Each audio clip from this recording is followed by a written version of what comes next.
Então, em dezembro de 2019, aqui no Mosquite, a gente fez a nossa tradicional confraternização. Como a gente tinha batido todas as metas daquele ano, além de estar muito feliz por isso, a gente também estava com uma visão estratégica muito clara para 2020.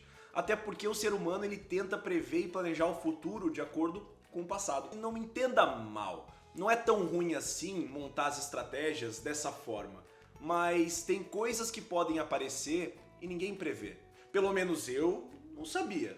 O Rock também não fazia ideia.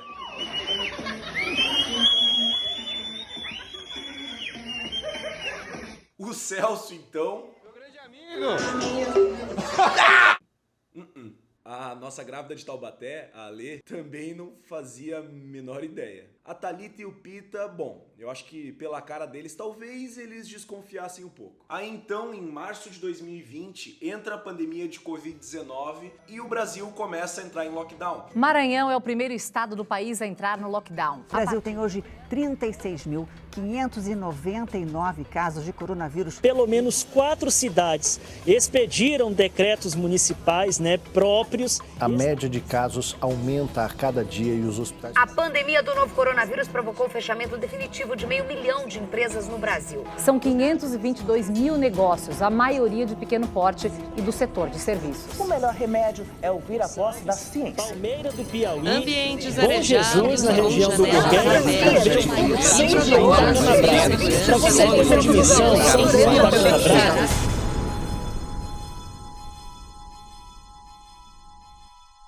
As empresas elas começam a olhar com mais atenção para o home office. E as equipes de vendas de muitas empresas se adaptam para o Inside Sales. Primeiro vamos separar o Inside Sales e o home office, porque no final das contas são coisas completamente diferentes. O Inside Sales ele é um modelo de vendas que define que a equipe vai abordar, negociar, fechar negócio, sem ver necessariamente o cliente frente a frente, como a Dell faz, Facebook, Oracle e várias outras empresas.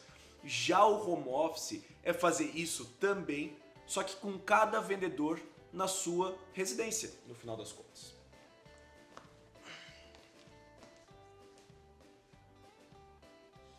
O que acontece? O que assustou muito o mercado é que poucas empresas elas estavam realmente preparadas para esse regime. As incontáveis lives da época sobre como mudar o seu comercial para poder trabalhar de casa comprovaram essa tese. O elefante ele estava na sala e tinha uma pergunta que precisava ser respondida com muita urgência. Como que eu garanto a qualidade de atendimento e metas batidas se eu não estou vendo o dia a dia da minha equipe? Se você como gestor sempre cobrou metas, olhando para número final, seja em dinheiro, contrato ou qualquer outro tipo de método, o que já era difícil presencialmente começou a se tornar insustentável no modelo de home office onde a sua equipe de vendas estava cada um em suas casas. E esse movimento que já estava caminhando tinha anos, mas que ainda se via tempo para se ajustar, as empresas de forma mais devagar estavam se ajustando, veio como um foguete por causa da pandemia. A urgência para solucionar esse problema, que estava em 1, foi para 10 em questão de dias. E aí quando eu lembro que lá em 2018, quando eu entrei no Mosquite, uma das coisas que a gente se preocupou muito em aplicar no lado gerencial foi analisar os números de forma piramidal. No final das contas, a lógica é bem simples. Quanto mais ao topo da pirâmide, menos controle o gestor ele vai ter. Então, nesse ponto, eu espero que você tenha entendido que cobrar diretamente a equipe o ponto que você tem menos controle é, no mínimo, bem perigoso. Vamos entender de baixo para cima. Vamos falar das necessidades de base.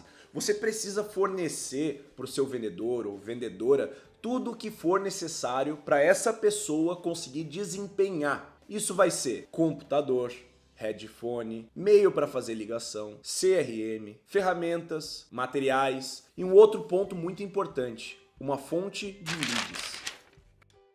Se a sua empresa ainda pensa que o vendedor precisa prospectar suas próprias oportunidades, na minha visão, que já não é muito boa, isso é um problema. Mas vamos deixar esse ponto para uma próxima conversa. A fonte de leads é o que garante cadência no seu funil de vendas e simplesmente ter grandes volumes em certos períodos e escassez em outros faz com que seu negócio ele seja incerto E sendo incerto, nem você e nem os vendedores vão ter completa confiança sobre o que precisa ser feito de fato.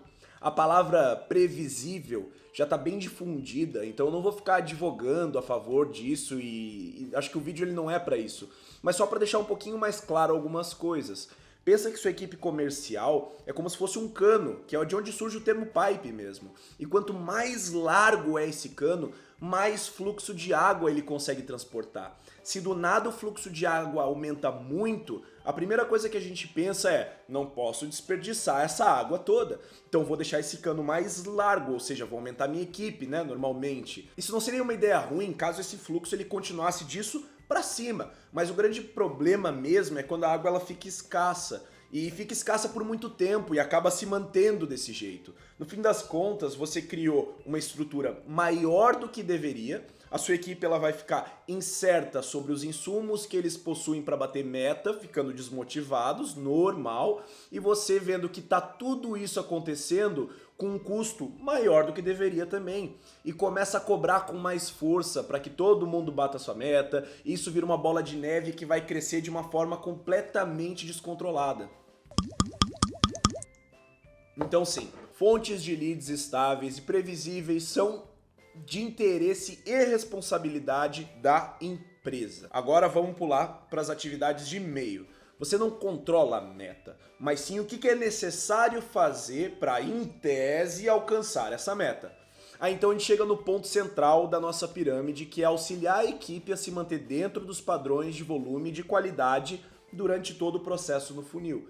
Aqui você vai acompanhar a sua equipe e garantir um número mínimo de reuniões, follow-ups, ligações, e-mails enviados, WhatsApp enviados, tudo aquilo que faça sentido durante uma negociação, durante um processo de negociação. Então vamos pegar como um exemplo ligações, que ainda é um dos principais meios de comunicação, mas nem se apega muito aqui porque o Brasil claramente está tomando o WhatsApp como a principal ferramenta e logo logo vai ultrapassar a ligação e e-mail tranquilamente, se é que já não passou. Então depois de estudar o seu histórico, você vai perceber alguns padrões nesse ponto. Quantas ligações são feitas para fechar um contrato em média, quantas conexões, quantas minutagens no telefone. Então vamos supor que você avaliou sua equipe de 3 pessoas nesse histórico. O vendedor A, vendedor B e vendedor C. E aí ficou fácil de reparar nos seguintes números. O vendedor A, que bate meta regularmente e normalmente lá todo mês ele faz 200 tentativas de ligação, dessas 200, 50 conectam, ou seja, a pessoa do outro lado atende e fica em média 8 horas no telefone. O vendedor B, ele é mais inconsistente na meta e normalmente faz mensalmente 200 tentativas de ligação também.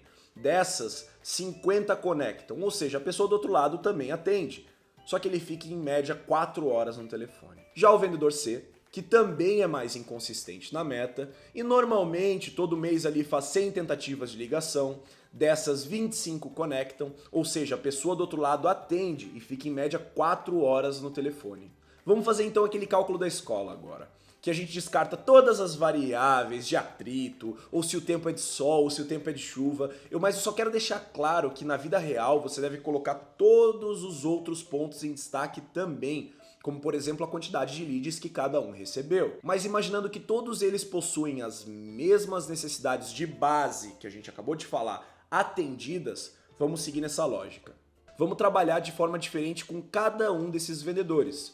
O A, a gente tem que manter esse fluxo de trabalho que ele já faz hoje e garantir que ele não reduza esses números. O B, ele está mantendo o mesmo fluxo de ligações de um exemplo que vimos que funciona, que é o A, mas claramente ele passa menos tempo com os possíveis clientes no telefone, o que pode indicar que o discurso dele está fraco. Então a melhor forma de auxiliar esse profissional é escutando algumas ligações aleatórias, achando pontos de melhoria e focar diretamente no discurso de vendas. O C aparentemente está com um problema mais direto de produtividade mesmo. Não precisa ser um grande gênio da matemática para perceber que se ele aumentar o volume de ligação, existe uma tendência muito clara dele conseguir os mesmos números do vendedor A. O mais interessante desse exercício é você perceber que você deve acompanhar cada vendedor de forma diferente e não simplesmente abordá-lo a todo momento, perguntando se a meta vai ser batida, De verdade, você não tá ajudando ninguém e eles não vão ficar mais engajados contigo por conta disso. E agora, no topo da pirâmide, a gente vai falar da meta.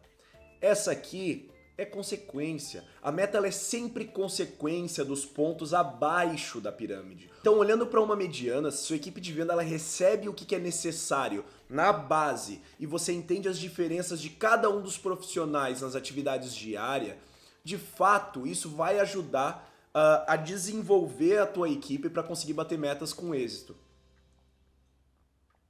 A chance de chegar na meta é muito alta e acabou o café.